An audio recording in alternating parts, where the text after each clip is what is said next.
Do you remember your third birthday party or the time you went to the beach with your family when you were 4? Chances are, those memories have faded away into a distant blur, and that's completely normal. In fact, scientists have a term for this phenomenon: childhood amnesia.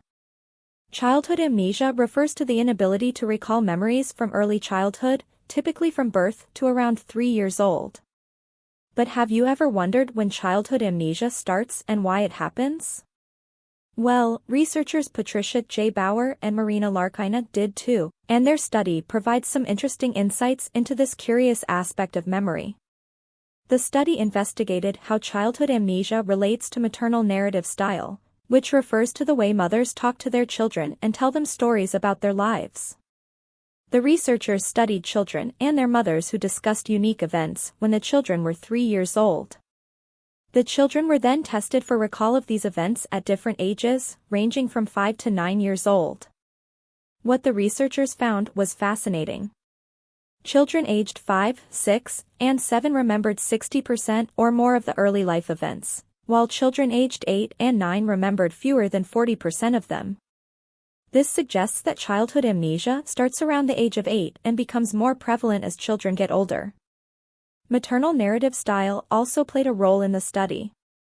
The researchers found that maternal deflections of the conversational turn to the child predicted the amount of information children later reported about the early life events. This means that the more mothers allowed their children to take the lead in the conversation, the more likely the children were to remember details of the events. But what does this all mean? Well, the findings have implications for our understanding of childhood amnesia and the achievement of an adult-like distribution of memories in the school years. They highlight the importance of forgetting processes in explanations of childhood amnesia. So, why does childhood amnesia happen in the first place? There isn't a clear answer yet, but some theories suggest that it may be due to the rapid growth and changes in the brain during early childhood. As children's brains develop, they may prune away or modify some of the connections between neurons that underlie memory, resulting in forgotten memories. Overall, childhood amnesia is a natural part of growing up, and this study sheds some light on when and how it occurs. So, the next time you can't remember something from your early childhood, don't worry, it's just your brain doing its thing.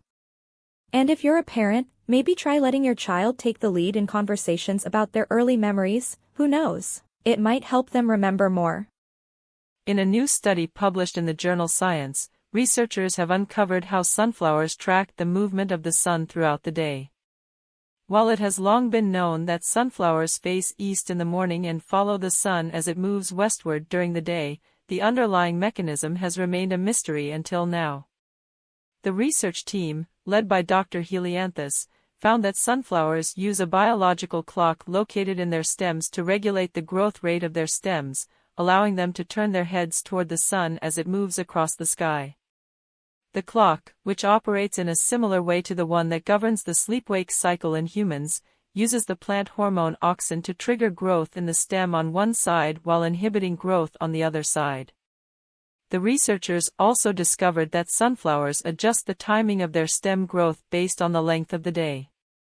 In the early morning, when the sun is rising, the stem on the east side of the plant grows faster than the stem on the west side, causing the sunflower to turn its head to face east. As the day progresses, the sunflower slows down the growth rate of the east-facing stem while promoting growth on the west-facing side, which causes the flower head to turn toward the west. Sunflowers are not the only plants that track the sun in this way. Other plants, such as soybeans and corn, also have a similar mechanism for following the sun. However, the study of sunflowers sheds new light on the molecular and cellular processes that underlie this behavior. Understanding how sunflowers track the sun could have implications for agriculture, as it may be possible to breed crops that are better able to optimize their growth by following the sun. Additionally, the research may help inform the development of new solar tracking technologies, which could improve the efficiency of solar panels by allowing them to follow the sun across the sky.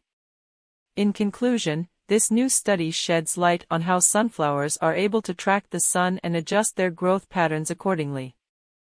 By using their biological clock to regulate stem growth, sunflowers are able to optimize their growth for maximum exposure to sunlight. This research could have implications for agriculture and solar energy, and highlights the fascinating complexity of the natural world. When it comes to making purchases, it can be tempting to always go for the newest, shiniest thing on the market. However, this approach can have negative consequences for both our wallets and the planet. That's why the concept of something old, something new, something used has gained popularity in recent years. By balancing our purchases between these three categories, we can save money, reduce waste, and support a more sustainable lifestyle. Something old. Vintage is the new buzzword in fashion and decor, and for good reason. Purchasing vintage or second-hand items not only saves money but also reduces the environmental impact of manufacturing new products. According to the Environmental Protection Agency, EPA, textile waste accounts for nearly 5% of all landfill space. By choosing to buy second-hand clothing and accessories, we can divert these items from the landfill and give them a new life. Additionally, purchasing vintage or antique furniture, art, and other home decor items can add character and charm to our living spaces while reducing our carbon footprint. Something new. While it's important to reduce waste by purchasing used items, there are times when buying new is necessary. For example, certain safety items like car seats and helmets should always be purchased new to ensure they meet current safety standards. Additionally, supporting sustainable companies that prioritize eco-friendly materials and production processes can help drive positive change in the marketplace. When making new purchases, look for brands that use recycled materials, organic cotton, or other sustainable materials. By voting with our wallets, we can encourage companies to adopt more sustainable practices. Something used. In addition to buying second-hand items, there are other ways to incorporate something used into our daily lives. For example, using reusable containers and bags instead of disposable ones can significantly reduce waste. Similarly, shopping at thrift stores or consignment shops for clothing, books, and household items is a great way to save money and reduce our impact on the environment. And when it comes to electronics, consider purchasing refurbished items rather than buying new. Refurbished products are often just as good as new and come with a lower price tag and reduced environmental impact. Balancing our purchases between something old, something new, and something used can be a fun and creative way to live a more sustainable lifestyle. By supporting vintage and second-hand markets, choosing sustainable brands, and reducing waste through reusable containers and bags, we can save money and reduce our impact on the environment. So the next time you're tempted to splurge on something new, consider how you can balance your purchases and support a more sustainable future. Stocks tumbled on Wall Street on Friday as investors reacted to news of the biggest U.S. bank failure in nearly 15 years. And concerns about rising interest rates. The S&P 500 fell 1.4%, marking its worst week since September. The Dow Jones Industrial Average dropped 345 points, or 1.1%, while the Nasdaq Composite sank 1.8%. Some of the sharpest drops came from the financial industry, with banking stocks hit particularly hard. Regulators took over Silicon Valley Bank in a surprise midday move after shares of its parent company, SVB Financial, plummeted more than 60% this week. The company, which served the startup industry, was trying to raise cash to relieve a crunch. Analysts have said it was in a relatively unique situation, but it has led to concerns a broader banking crisis could erupt. The market's response came amid what strategists in a BofA global research report called the crashy vibes of March. Markets have been nervous about high inflation, which could force the Federal Reserve to re-accelerate its hikes to interest rates. The yield on the 10-year Treasury fell sharply from 3.91% to 3.69%, helping to set rates for mortgages and other important loans. Some of the sharpest drops on Wall Street came from banking stocks, with worries about who else may suffer a cash crunch if interest rates stay higher for longer and customers pull out deposits. This could force banks to sell bonds to raise cash, right as higher interest rates knock down prices for those bonds. Besides SVB financial struggles, Silvergate Capital said this week it's voluntarily shutting down its bank. It served the crypto industry and had warned it could end up less than well capitalized. Stock losses were heaviest at regional banks. First Republic Bank tumbled 14.8%, but filed a statement with regulators to reiterate its strong capital and liquidity positions. Charles Schwab lost another 11.7% after dropping 12.8% on Thursday, as investors stretched for read-throughs from the SVB crisis, according to analysts at UBS. The analysts called them logical but superficial because of differences in how companies get their deposits. Larger banks, which have been stress-tested by regulators following the 2008 financial crisis, held up better. JPMorgan Chase rose 2.5%. All told, the S&P 500 fell 56.73 points to 3,861.59. The Dow lost 345.22 to 31,909.64, and the Nasdaq dropped 199.47 to 11,138.89. Investors are closely watching the situation to see how it develops in the coming weeks. Some experts believe that the market is simply going through a correction, with stocks having been overvalued for some time. Others worry that the problems in the financial industry could lead to a broader economic downturn.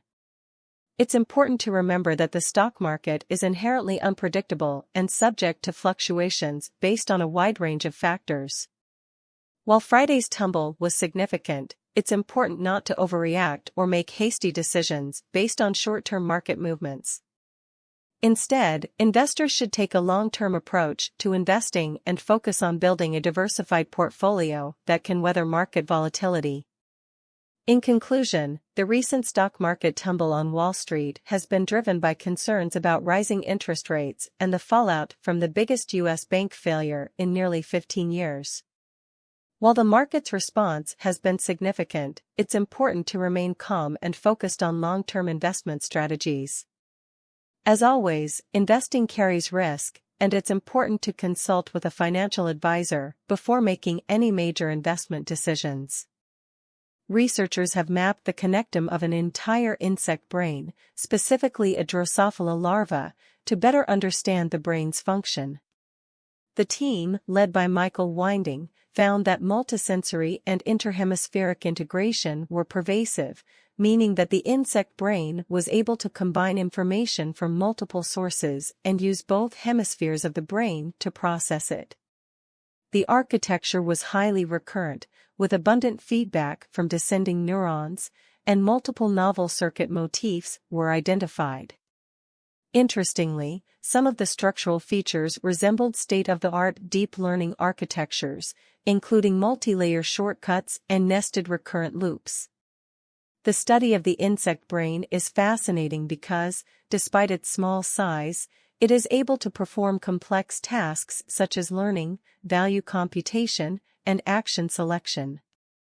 The connectome provides a detailed map of the neural circuits that make these functions possible. The researchers characterized different types of neurons, hubs, and feed-forward and feedback pathways, as well as interactions between the brain and nerve cord. The most recurrent circuits in the brain comprise the input and output neurons of the learning center. This means that these circuits are likely responsible for the insect's ability to learn from its environment and make decisions based on that information. The identified brain architecture provides a basis for future experimental and theoretical studies of neural circuits, which could have implications for developing better machine learning algorithms or treatments for neurological disorders. The study also sheds light on the similarities between insect brains and deep learning architectures. This could have implications for the development of artificial intelligence, as researchers may be able to apply what they learn from insect brains to create more efficient and effective machine learning algorithms. In conclusion, the mapping of the connectome of an entire insect brain is a significant step forward in understanding the function of neural circuits. The researchers identified novel circuit motifs and characterized different types of neurons and pathways. The results of the study could have implications for both machine learning and treatments for neurological disorders. On this day in 1879, one of the most influential scientists of all time, Albert Einstein, was born in Ulm, Germany. He is known for his groundbreaking work in theoretical physics, particularly his theory of relativity, which fundamentally changed the way we understand space, time, and gravity. Einstein was a curious child, often questioning the world around him. He was also a gifted student, but struggled with traditional education methods. At age 16, he moved to Switzerland and eventually studied at the Federal Polytechnic School in Zurich. After graduation, he worked as a patent clerk, where he had plenty of time to pursue his own scientific research. It was during this time that Einstein began to develop his revolutionary ideas about the nature of the universe. In 1905, he published 3 papers that would shake the foundations of physics. The first introduced the concept of photons and the idea that light can be both a particle and a wave. The second was on Brownian motion, the random movement of small particles in a fluid. The third was on the special theory of relativity, which showed that the laws of physics are the same for all non-accelerating observers, and that the speed of light is constant regardless of the observer's motion. Einstein's work on relativity became particularly important in the years that followed, as it helped explain phenomena like the bending of starlight by gravity, and the fact that time appears to move more slowly for objects in motion. In 1915, Einstein published his general theory of relativity, which expanded on the earlier work and showed that gravity is the curvature of space-time caused by the presence of mass and energy. Throughout his life, Einstein continued to work on physics and became an important figure in the scientific community. However, he was also known for his sense of humor and his love of music. He played the violin, and often said that if he hadn't become a scientist, he would have become a musician. Einstein passed away in 1955 at the age of 76, but his contributions to science continued to shape our understanding of the world. His theories have been tested and verified countless times, and have led to important discoveries like black holes and gravitational waves. Despite his immense contributions to science, Einstein remained humble and had a sense of humor about himself and his work. He once said, "I have no special talent, I am only passionately curious." It is this passion for learning and understanding that made him one of the greatest minds of all time. So, on this day in history, we celebrate the birth of Albert Einstein, and the incredible impact he had on the world of science and beyond. On this day, March 6, in the year 1836, a historic event took place in the small town of Nacogdoches, Texas. The event in question was the opening of the first lending library in Texas. It may not seem like a big deal now, but at the time, it was quite an important and exciting moment for the residents of Nacogdoches. The library was founded by Henry Raggett, a wealthy businessman who had recently relocated to Nacogdoches from New Orleans. Raggett was a man of many interests, and one of his greatest passions was reading. He had a sizable personal library, and he often loaned out his books to friends and acquaintances. But he noticed that there was no public library in Nacogdoches, and he believed that the town would benefit greatly from having one. Raggett approached the town council with his proposal, and after some initial hesitation, they agreed to let him open a lending library. Raggett donated his own books to start the library's collection, and he also solicited donations from other book lovers in the community. Within a few weeks, the library had over 100 books in its collection, ranging from classics like Shakespeare and Cervantes to more contemporary works like the novels of Sir Walter Scott. The library quickly became a hub of activity in Nacogdoches. People of all ages and backgrounds came to borrow books, discuss literature, and attend lectures and other cultural events. It was especially popular among young people, who saw the library as a way to broaden their horizons and learn about the wider world beyond Nacogdoches. One of the most memorable events in the library's early years was the arrival of a traveling Shakespearean actor named John Wilkins. Wilkins was a tall, flamboyant man with a booming voice and a penchant for over-the-top theatricality. He arrived in Nacogdoches in the summer of 1838, and he immediately made a name for himself by putting on a series of performances of Shakespeare's plays. Wilkins quickly became a fixture at the library, where he would hold court in the reading room, regaling patrons with stories of his adventures on the stage. He also gave lectures on Shakespeare and the art of acting, which were attended by large crowds of eager listeners. But Wilkins was not content to simply talk about Shakespeare, he wanted to perform it. And so, in the fall of 1838, he organized a production of Hamlet that was to be performed in the library's main reading room. The production was a smashing success. The room was packed with people, many of whom had never seen a play before. Wilkins played Hamlet himself, and he was a revelation. His booming voice and theatrical gestures brought the character to life in a way that few had ever seen before.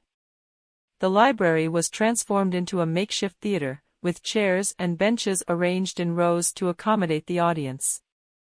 There were no special effects or elaborate costumes, but the power of Shakespeare's language and Wilkins' performance carried the day. The library continued to thrive in the years that followed, and it remained a vital part of the Nacogdoches community for many decades. Today, it is remembered as a testament to the power of books and culture to bring people together, and as a reminder that even the smallest towns can be home to great ideas and great achievements. Have you ever caught yourself yawning in response to someone else's yawn, even when you're not tired? Yawning is a universal phenomenon, and scientists have been studying it for decades, yet many aspects of it remain a mystery. In recent years, research has revealed some fascinating insights into the science behind yawning and its social implications.